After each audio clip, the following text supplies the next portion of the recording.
मचियहि बैठली माता सुहागिनी, नैनन ढूरइयास हो। बेटी मोरी दुलरी हो गुड़िया जे खेलई, झारई न जानई लंबी केस हो। आपन बर बेटी गछहिउ न जानई, से हो बेटी चली ससुरार हो।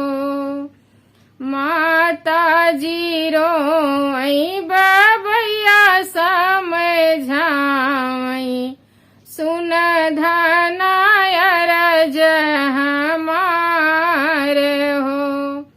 बेटी विदा कही पतोहले उबई, भरी जई है नगर हमार हो। बेटी विदा कई पतोहले उबई, बसी जई है नगर तोहार हो।